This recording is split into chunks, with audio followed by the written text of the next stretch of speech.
तुरुंगाच्या प्रचंड भिंती अंधारात बुडाल्या होत्या. नागमोडी गल्ल्या रोखून पहारेकरी उभे होते. त्यांच्या खांद्यावरच्या बंदुकात मृत्यू आराम करीत होता. वातावरण दाहक झालं होतं. सर्व कैदी आपापल्या जागी पडले होते. त्यांच्या सभोवती काळोख दाटला होता. काही कैदी घोरत होते, काही चरफडत होते. कोणी किती दिवस गुदरले नि किती उरले याचा हिशेब करीत होता, तर कुणाचं मन आपल्या मुलाबाळात घुटमळत होतं. आणि आज दिवस गेला, उद्या कसा जाणार या विवंचनेत कित्येक बुडाले होते. लख्या बारापटा एका कोपऱ्यात शांत बसला होता. सर्व कैद्यात अंगापिंडानं मोठा होता, तसाच तो तापटही होता. त्यानं भरपूर दाढी वाढवली होती. तो कोणाशीच बोलत नसे की हसत नसे. फक्त तो खाली मान घालून काम करी आणि रात्रीच्या रात्री जागून हौसीचा विचार करी. आपले दिवस किती उरले, आपण लवकरच सुटून गावी जाऊ, हौसीला घेऊन संसार करू. मग हे घर नको, हा तुरुंग नको. माझ्या आधी हौसी सुटणार नि नंतर 3च वर्षानं माझी सुटका होणार. हे विचार लख्याची पाठ सोडित नव्हते. हौसीची ती देखणी मूर्ती रात्रभर त्याच्या डोळ्यांपुढून हालता हलत नसे, नि तो हौसी हौसी करीत बसे. आज 7 वर्ष लख्याला हौसीच्या विचारानं मुका केला होता. आणि त्याच्या अबोल नि एकाएकी वर्तनामुळे इतर कैदी त्याला वेडा म्हणत होते. परंतु हा लख्या आज 7 वर्ष झोपत नाही.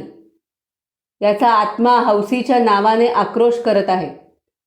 याची कोणीही दखल घेत नव्हतं. त्याच्या काळजातली कळ कुणालाही कळली नव्हती. प्रत्येक कैदी आपलं दुःख पाहत होता नि लख्याला मूर्ख म्हणत होता. आणि लख्या रात्रभर एकटा बसून आपली कहाणी स्वतःलाच सांगत होता. तो वैशाख महिना होता. त्या वर्षी पाडळीत अनेक लग्न झाली नि शेवटच्या तिथीला हौसीचं लग्न होऊन ती पाडळीला सासरी आली.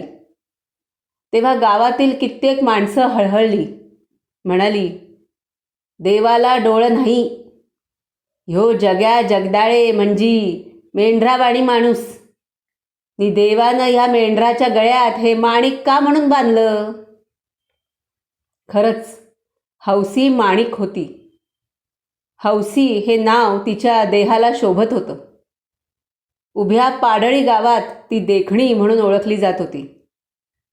किंचित सावळा रंग, रेखीव चेहरा, पाणीदार डोळे, पुष्ट देह, रसरशीत छाती, बारीक कंबर नि मंद चालणं, अशा त्या हौसीला चटकन दृष्ट लागत होती.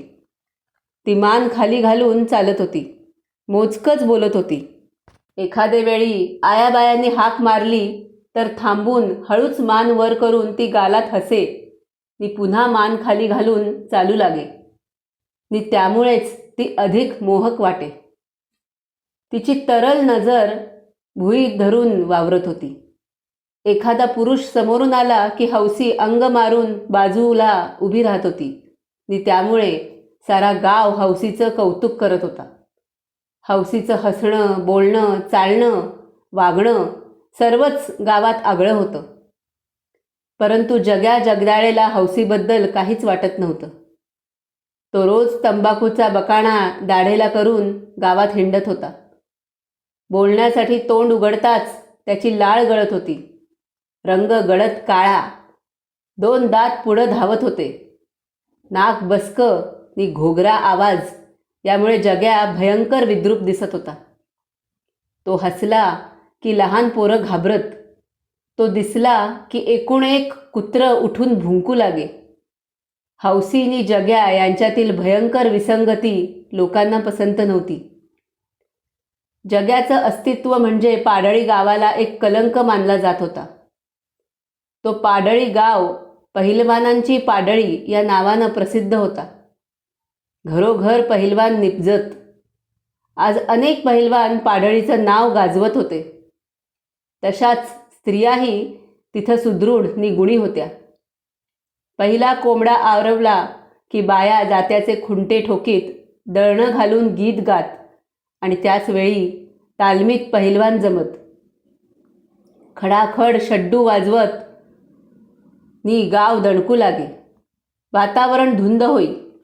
लख्या बारापटा, राजा न्हावी, मारुती कुंभार, शिवा चांभार, रसूल आत्तार, नाऱ्या कैकाडी हे मातब्बर पहिलवान वाघासारखे गरजत होते. हौसी पाडळीत नांदायला आल्यापासून सर्व पहिलवान मंडळीत एक निराळेच वारे वाहत होते. इतका विद्रूप जग्या नि ही एवढी देखणी हौसी यांचं जमतंय कसं नि ही कुणाकडं ढुंकूनही पाहत नाही, हसत नाही की कुणाशी बोलत नाही, याचा अर्थ काय याचाच कित्येक जण विचार करत होते. त्याचबरोबर हौसी आपल्या हाती यावी म्हणून कित्येक पहिलवान प्रयत्न करत होते. ती दिसली की कित्येकांना चेव येत होता. कोण देवाला नवस करत होता. ती दिसली की आनंद होत होता. उराडे फुगत होते. डोळ्यात धुंदी चढत होती. परंतु भरलेला ढग डोकीवर येऊन न कोसळता दूर जावा तशी हौसी समोर येऊन न पाहता पुढे जाताच त्यांना राग येत होता. ते वर्तन त्यापैकी कित्येकांच्या जिव्हारी लागत होतं. आम्हीही तरुण, देखणे, बलवान असून ही हौसी आम्हाकडं पाहत नाही याची कित्येकांना चीड येत होती. कित्येक निर्वाणीचा, जबरीचा विचार करत होते. त्याचबरोबर आज हौसीनं अमक्याला डोळा मारला, काल तमक्याला बघून ती हसली, अशा रोज भुमका उठत होत्या. पण हौसी आपल्या जागी कायमच होती. ती आपली चाकोरी सोडित नव्हती. तिचा कोणालाच अंत लागत नव्हता. मध्यंतरी एक बातमी उठली की हौसी जग्याला जवळ येऊ देत नाही. रोज रात्री जगदाळ्याच्या घरात दंगल होते नि ती बातमी ऐकून कित्येकांना आनंद झाला. पुन्हा जो तो शिकस्त करू लागला. एका सकाळी जग्याच्या हाताला जखम पाहून काही तरुणी पोरं बावरली. रात्री हा जग्या हौसीजवळ गेला असावा नि हौसी चावली असावी असा अंदाज करून ती म्हणाली, काय जग्या, काय झालं हाताला? हाताला कुत्रं चावलं असं म्हणून जग्या हसला नि चालता झाला आणि लगेच जग्याला हौसी चावली ही खबर गावभर पसरली. दुपार झाली होती. जग्या चावडीत बसला होता. गावात सामसूम होतं. तुरळक माणसं दिसत होती. कैकाड्याची गाढवं चावडीपुढं जमली होती. त्यांच्यावर एक कुत्रं भुंकत होतं. एक डुकराचं टोळकं तेलाच्या उकिरडात उपसून पोटात भरीत होतं. मुसलमानाची 2 बोकडं थड्यावर बसली होती. जग्याला कुत्र्याचा, डुकरांचा आणि त्या गाढवांचा राग आला होता. पण हाताला जखम म्हणून तो शिव्या देत बसला होता. थोड्या वेळानं बारापटा आला नि जग्याजवळ बसत म्हणाला, काय जगदाळे, कसं काय, बरं आहे का? काय बरं नाही, जग्या कणत म्हणाला. माझा हात माळंदाळा ठणकतोय. काय झालं हाताला? बायको चावली? का चावली? मी तिच्या मनात भरना. मग आता कसं होणार? लख्या शांतपणे म्हणाला, पण तुझी बायको तशी चांगली आहे. वय, म्हणूनच मला चावती या. जग्या दुःखी सुरात म्हणाला. ती देखणी आणि मी हो असा, कसं जमणार आमचं?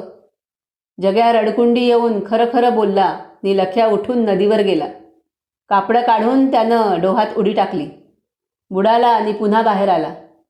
तेव्हा हौसी काठाला उभी होती. तिला पाहून लख्या चकितच झाला. त्याला सोबवार पाहिलं. आसपास कोणी नव्हतं. ऊन मी म्हणत होतं.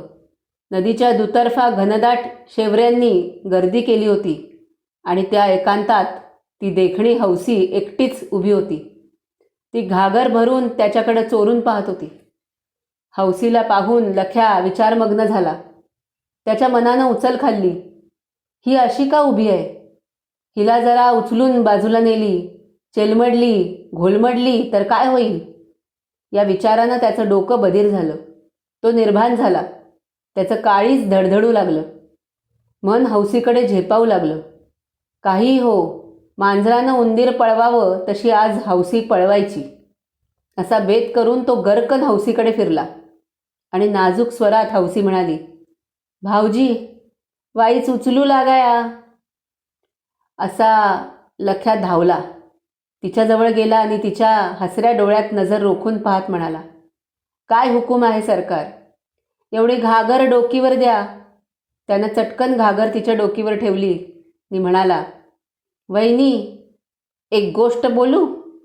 नका, मग कवा तरी सांगा, तेव्हा मी ऐकेन, असं म्हणून ती हसली. डोकीवरच्या घागरीचं झिरपणारं पाणी हातात घेऊन ते लख्याच्या तोंडावर शिंपून त्याच्या डोळ्यात पाहत तिनं गपकन डोळा मारला. त्या डोळ्याच्या एकाच दणक्यानं लख्याला तिरिमिरी आली. हत्तीसारखा लख्या ढेकळासारखा विरघळला. त्याच्या मस्तकात आग पेटली. तो बेबंद झाला आणि हळूच म्हणाला, मग कधी ऐकणार माझी गोष्ट? तुम्ही सांगाल तवा, ती म्हणाली. मग आत्ताच ऐक ना, त्यानं आग्रह केला. तेव्हा ती तोंडाला पदर लावून हसत म्हणाली, आता ऊन झालंय, मी उन्हाचं मला ऐकू येत नाही. शिवाय कुणीतरी येईल नि तुमचं ते सांगणं अर्धच राहील. जेवाय बसलं की पोटभर जेवावं. ठीक आहे, जा, लख्या म्हणाला. पण परत कधी भेटणार नि माझं कधी ऐकणार? काळजी करू नका, मीच येईन, असं म्हणून ती मंद गतीनं वाट चालू लागली. नि लख्या धुंद डोळ्यांनी तिची ती पाठमोरी आकृती, ती चालण्याची तऱ्हा नि निर्याचा घोळ टेपळण्याची ढब, ते पायातील शिंदेशाही तोडे, हे सर्व पाहत स्वतःला विसरला. तो भान हरपला. मला उन्हाचं ऐकू येत नाही, कुणी येईल, आता नक, तुम्ही सांगाल तवा ऐकेन, मीच येईन, हे हौशीचे शब्द त्याच्यावर अमृत वर्षाव करीत होते. मग हा चमत्कार कसा झाला?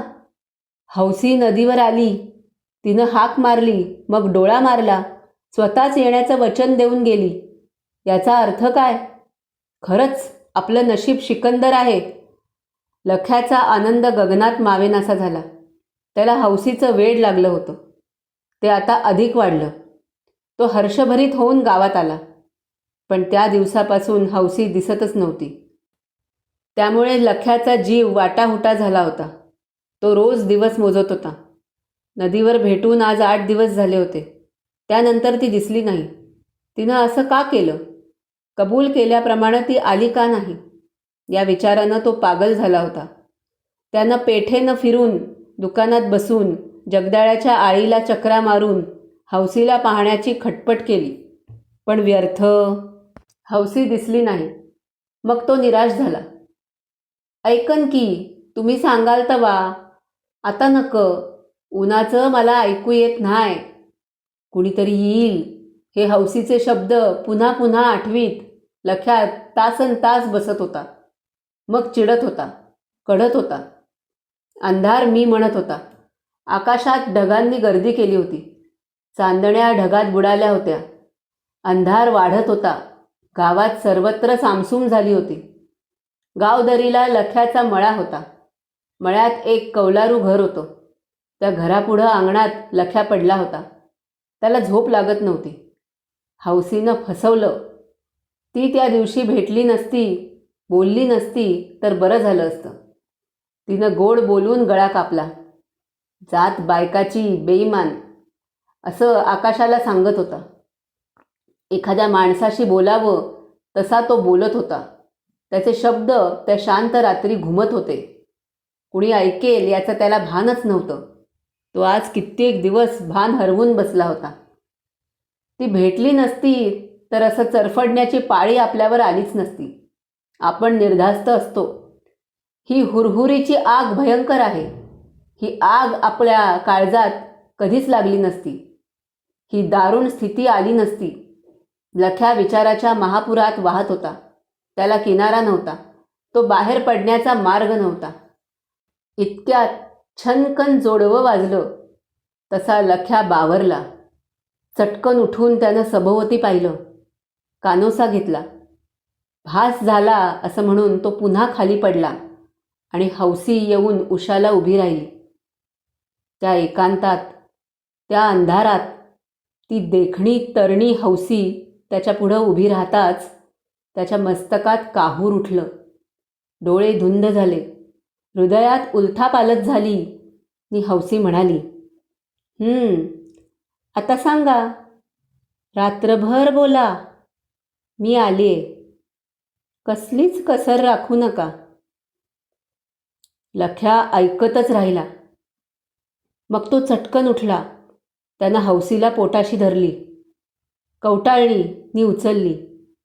घरात नेली तेव्हा ती धुंद झाली होती. तिनं स्वतः अंथरूण टाकलं नि स्वतःच लख्याच्या कुशीत शिरून गडप झाली.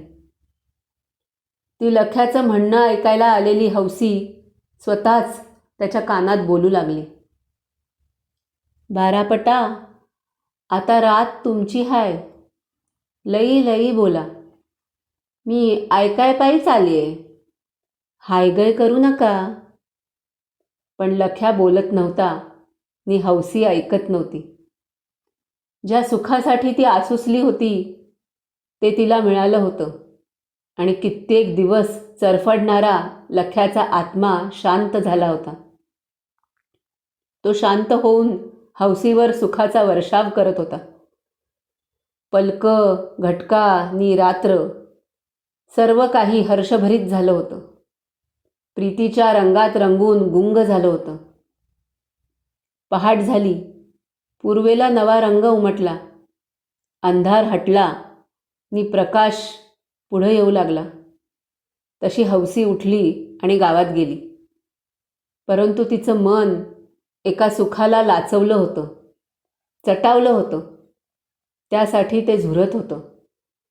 दिवसभर तिचं चित्त कशावरही लागत नव्हतं. रात्र झाली की ती उठत होती, निर्भय होऊन मळ्यात येत होती नि सुखात न्हाऊन निघत होती. काही दिवस गेले आणि एके दिवशी पाण्यातील गाळ उचंबळून वर यावा तसा प्रकार घडला नि रोज रात्री हौसी कुठंतरी जाते असं लोक बोलू लागले. प्रथम सर्व लोक चकित झाले आणि नंतर खऱ्या खोट्याचा पडताळा पाहण्यासाठी काही लोकांनी पाळत ठेवण्याचा निश्चय केला. 2च दिवसात खरा प्रकार उघड झाला. हौसी लख्याच्या मळ्यात जाते हे सिद्ध झालं. काही लोकांनी त्या मळ्यापर्यंत तिचा पाठलागच केला. मग काही लोक चिडले. काहींनी बारापट्याशी हाणामारी करण्याचा विचार केला. जगदाळ्याची आळी कुऱ्हाडी घेऊन नाचू लागली, बैरान झाली आणि जग्या बावरून पाहत होता. आपली बायको रोज रात्री लख्याकडे जाते हे ऐकून तो चकित झाला होता. इचाभना ही कशी जाती असं तो भेटेल त्याला विचारत होता आणि जग्याचं ते बोलणं ऐकून कित्येकांना राग आला. ह्यो नवरा असला मग लेका आम्ही काय मरायचं असं म्हणून काहींनी अंग झटकलं. पण जगदाळे मंडळी निर्वाणीवर आली. त्यांनी जग्याला घरात नेऊन प्रथम चोप दिला नि मग हुकमी आवाजात सांगितलं, जग्या लेका, बायकुला लख्याच्या मळ्यात धर नि नाकच काप. मग काम सोपं हाय असं म्हणून जग्या उठला. तो सरळ न्हाव्याकडे गेला नि गिरजा न्हाव्याला म्हणाला, नाना, मला एक वस्तरा दे बरं. न्हाव्यानं विचार केला नाही. एक वस्तरा दिला आणि जग्या हौसीचं नाक कसं कापायचं याचा विचार करत बसू लागला. रात्रभर झोपायचं नाही असं ठरवून जागू लागला. पण त्याला झोप येत होती. तो घोरू लागला की ती बेरकी हौसा उठून लख्याकडे जात होती आणि पहाटे परत येऊन जग्याला उठवत होती. वस्तरा जग्याच्या खिशात राहत होता आणि हौसी जाऊन परत येत होती. एकदा रात्री हौसी लख्याकडे गेली आणि त्याच्या गळ्यात पडून रडत म्हणाली, घात झाला. आपली भानगड लोकांनी समजली. नवरा माझं नाक कापणार हाय. जर त्यानं माझं नाक कापलं तर माझं काय? हे ऐकून लख्या दचकला. ती सुंदर हौसी त्याला विद्रूप दिसू लागली. तो म्हणाला, हौसे, मग काय करूया सांग की. मी काय सांगू, तुम्हीच ठरवा. हौसी डोळ्याला पदर लावून म्हणाली, तुमच्यासाठी माझं वाटुळं होणार आहे. तेव्हा तुम्ही तरी मला वाऱ्यावर सोडू नका. तसं बोलू नको, लख्या संतापून म्हणाला. ही बारापट्याची औलाद दगा देणार नाही. तुझ्यासाठी बिमोड करून घेईन. जगदाळ्याची सारी आळी कापून काढीन कचाचा भसकून मी तुझ्यासाठी बिमोड करून घेईन. जगदाळ्याची सारी आळी कापून काढीन. कचाचा भसकून मी मुडद्यांचा खच लावीन.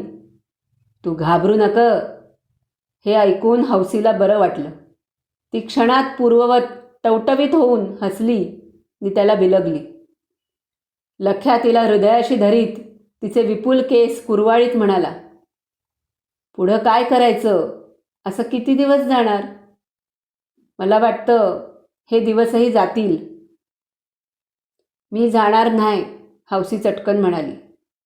मी जलमभर तुम्हासनी इसरणार नाही. कुठे जाणार नाही. आता परका पुरुष मला भावासारखा. ह्यो पिंड देवानं घडलाय. हे भांड नव्हं. ते कुणाला बी देता येणार नाही. आणि मी हौसी हाय. मी खरकटी पतरवळी चाटणार नाही. तुम्ही बी लगीन करायचं नाही नि मी बी जग्याला जवळ येऊ देणार नाही. याबद्दल मी आणाभाका देईन. ठीक. आपलं वचन विसरू नको, लख्या म्हणाला. तू सांगतीस तसाच मी वागणार आहे आणि तू म्हणतेस तशी तू वाग. त्यानं माझं जे व्हायचं ते होऊ दे, पण वचन विसरू नको. हौसीनं त्या रात्री सर्व काही कबूल केलं. लख्याकडून कबुली घेतली नि निर्भय होऊन ती घरी परतली. 8 दिवस पुन्हा गेले नि एके दिवशी तो भयंकर प्रसंग येऊन दाखल झाला. हौसी लख्याच्या मळ्यात आली होती. लख्या तिला जवळ घेऊन बसला होता. तोच पावलं वाजली. कुणीतरी आल्याची चाहूल लागली. चटकन उठून लख्यानं कुऱ्हाड घेतली. दारात येऊन पाहू लागला नि जग्या हातात वस्त्रा घेऊन पुढं आला.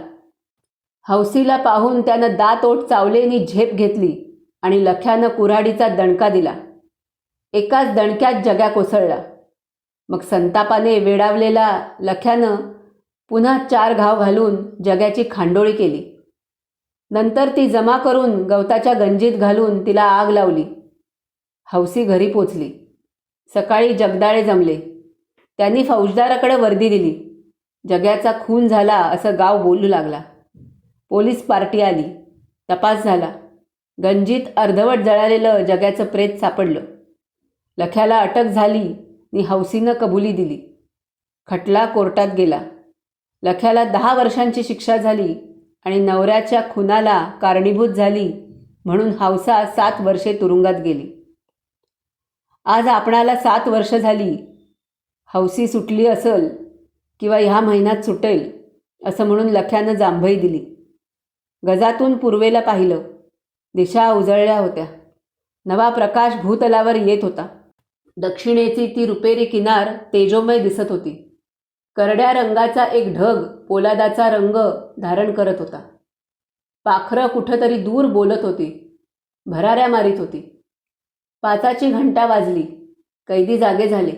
हौदावर गर्दी झाली नि लगेच सर्वांनी कंजीसाठी गोंगाट केला. लख्या कंजी घेऊन कामासाठी तयार झाला. गिनती झाली. झडती झाली नि तो बागेत मोठ ओढण्यासाठी निघाला. तोच पाढळीचा भिवा रामोशी चड्डी बंडी घालून पुढं झाला. त्याला पाहून लख्या चमकला. थांबला. म्हणाला, भिवा, तू कधी आलास? नि का? का म्हणजे? पोलिसांनी धरलं. खटला भरला. सजा लावली. भिवा हसत म्हणाला. अरे पण कशाबद्दल? लख्यानं पुन्हा विचारलं नि भिवा म्हणाला, पारगावच्या बळी पाटलाचा मेंढा खाल्ला. बर, गावची माणसं कशी आहेत? लख्यानं काळजीच्या सुरात विचारलं आणि भिवा नाक फुगवून म्हणाला, समधी झाक हाय ती, पण एक भानगड झाली. म्हणजे तुमची ती हौसी तुरुंगातनं सुटली नि राजा न्हाव्याला घेऊन पळाली. काय? हौसी राजाला घेऊन पळाली? लख्या जवळजवळ ओरडला. त्याच्या डोकीवर वीज कोसळावी तसं त्याला वाटलं नि रागानं तो थरथर कापू लागला. मग तो भ्रमिष्ट होऊन हौसी हौसी गेली असं ओरडू लागला. जो भेटेल त्याला हौसीनं मला दगा दिला असं सांगू लागला. आणि संध्याकाळपर्यंत तो पिसाळला. मी आता तुरुंगात राहणार नाही असं ओरडत रात्री त्यानं तुरुंगात धमाल उडवून दिली. तो मोकाट सुटला आणि पळू लागला. पोलीस धावले. वॉर्डरनी बोंब ठोकली. घंटा वाजू लागली नि त्या सर्वांपुढे लख्या वेडा होऊन पहिली भिंत चढला आणि एक गोळी लागून पुन्हा खाली कोसळला. नी हौसी पळाली म्हणतच त्यानं प्राण सोडला. कथा आवडली असेल तर लाईक, कमेंट आणि शेअर करा आणि अशाच नवनवीन कथांकरता चॅनलला नक्की सबस्क्राईब करा. धन्यवाद.